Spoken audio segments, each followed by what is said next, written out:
প্রিয় শিক্ষার্থীরা, দেখো আমাদের টপোলজি থেকে এখানে আরেকটি কোশ্চেন রয়েছে, যে বিশেষ করে মেশ টপোলজি থেকে এই ধরনের কোশ্চেনগুলো আসে। কোশ্চেনটা হলো যে 10টি কম্পিউটারকে মেশ টপোলজি বা মেশ নেটওয়ার্কিং এর আওতায় আনতে হলে আমাদের 10টা কম্পিউটার দেওয়া রয়েছে।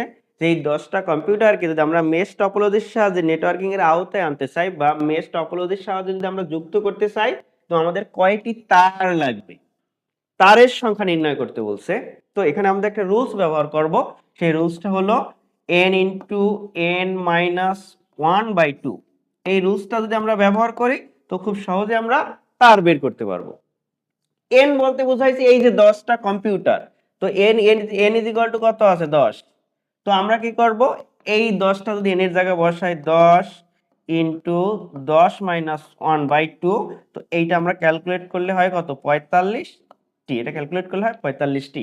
তো দেখো আমাদের তার হবে কয়টা তাহলে? 45টি। জাস্ট আমরা এই সূত্রটা মনে রাখবো, আর এভাবে যতগুলো আমাদের যত কম্পিউটার দেওয়া থাক তার যদি বের করতে বলে এই রুলসটা ব্যবহার করে সহজেই নির্ণয় করতে পারবো।